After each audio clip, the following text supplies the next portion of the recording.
Friends, would you bow with me in prayer? Almighty God, let now the words of my mouth and the meditations of each one of our hearts be acceptable in your sight, for you are our rock, our strength, and our Redeemer. Amen. It's late at night. It's pitch black, and your bladder tells you that you're not going to make it until the morning. You're in an unfamiliar place. The curtains are drawn. There is not even a drop of moonlight to help you find your way to the bathroom. You gingerly step out of bed and reach your hands out tentatively in front of you. Nothing. You step forward and you grope in the dark, hoping to make contact with a wall or a counter, or better yet, a doorknob. It won't do to have you waving your hands wildly around. You might knock over a lamp or bash your knuckles against the wall. So you grope, not knowing where out there is something that you'll latch onto. You reach slowly and carefully because you don't know exactly what it is you're going to encounter. You step forward and ouch! You hit your little toe on the bed frame, or maybe it was the corner of the dresser. It doesn't matter. It just reminds you that you need to search gingerly. And then, there, just to the right, it's the wall. Something to hold on to, something to follow. You run your hand along that strong, solid, comforting wall until you find the door frame. And you reach inside, groping with your hand, knowing that it's there, and then, yes, the light switch. You've had moments like those in your lives, haven't you? We've all groped in the dark, facing the unknown, hoping to find what we are looking for. In the book of Acts, Paul goes many different places teaching about Jesus and his resurrection, and in some of those places, he is well received. But more often than not, Paul is run out of town or thrown in jail. In our lesson for today, Paul is in Athens. He's taken to the Areopagus, a meeting place in Athens, where people exchange ideas, where people are sometimes grilled on what they believe. It is not entirely clear whether this is a trial or if it's simply a forum for communication. But one thing is clear. The Athenians knew that there was this foreigner in town, and they were quick to bring him in to find out what he was teaching. Paul is perceptive. He knows that Athens is the center of Greek thought and philosophy. He knows that he's talking to the intelligentsia, who are deeply religious in one way or another. But he also knows that they are groping in the dark. Paul is thoughtful. He doesn't outright reject the Athenians and condemn them for worshiping other gods. He observes. He listens. He's curious. He pays attention to where these people are, and he meets them there. He hopes for an opening to be able to tell them about Jesus, and he finds one. They have built shrines all over their city to all sorts of gods. And just in case they've missed one, they've built in a fail-safe altar to, quote, an unknown God, unquote. And this is Paul's in. He sees that these folks are truly interested in the meaning of life and in understanding the world in relation to the holy. Too often churches these days do not engage in dialogue with those who are spiritually different from themselves.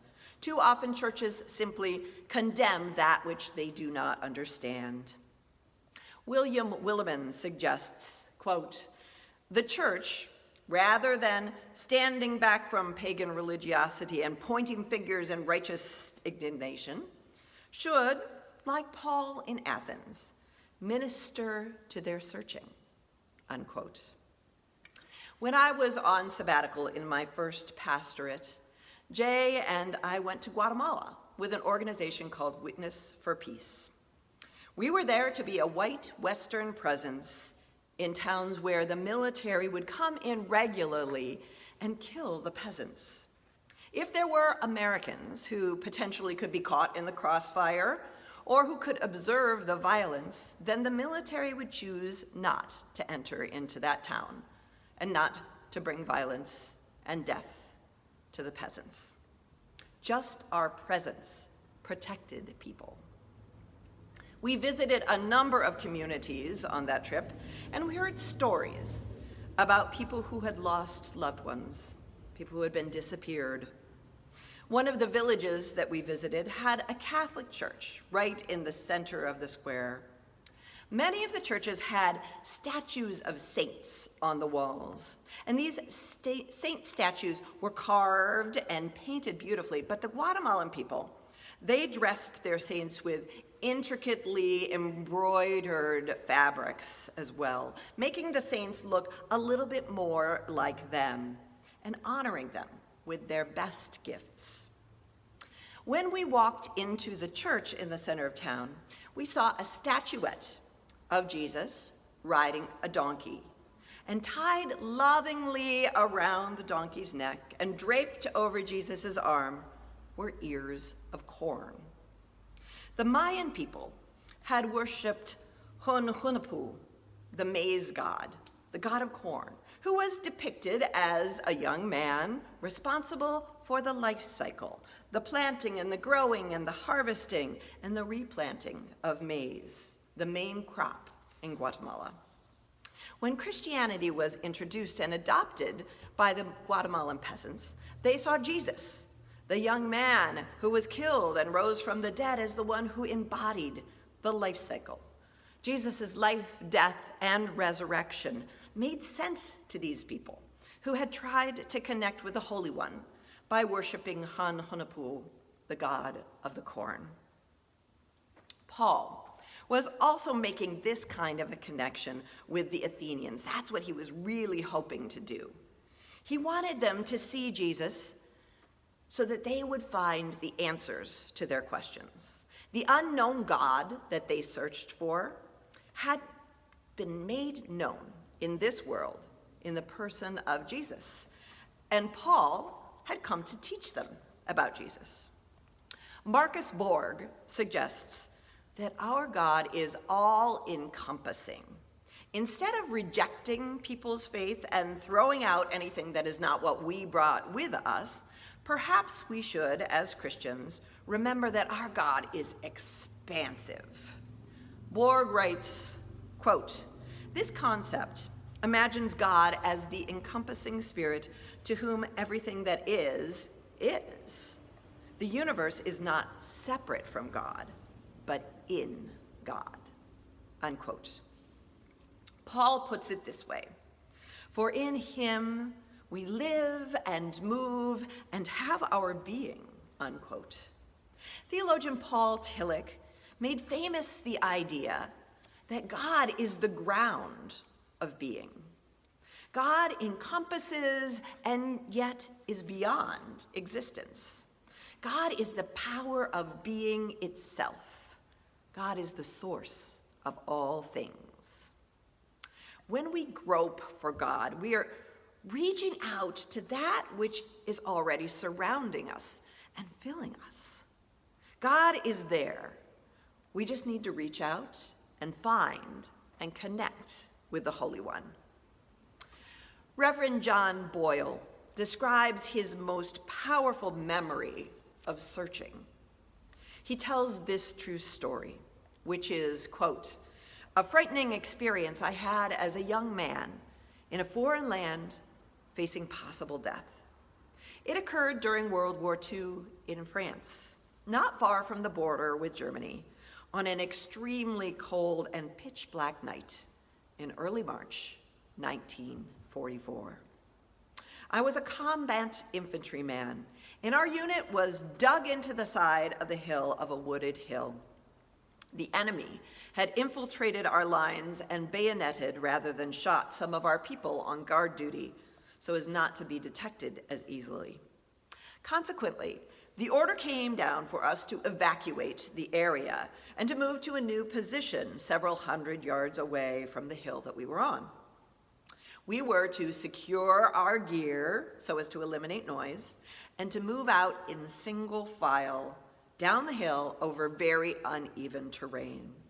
Since it was so dark, in order to keep together, we were instructed to hang on to the ammunition belt of the person in front of us, while the one behind us hung on to ours.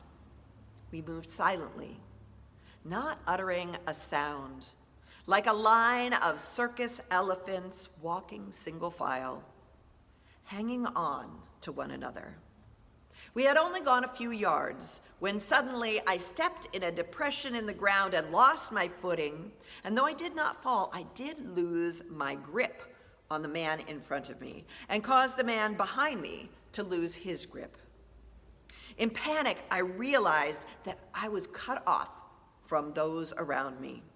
I dared not cry out for fear of giving us away to any enemy nearby. Frantically, in the tomb-like darkness that enshrouded me, I groped in vain to find the man I had been hanging on to, fearful that others would have gone and left me.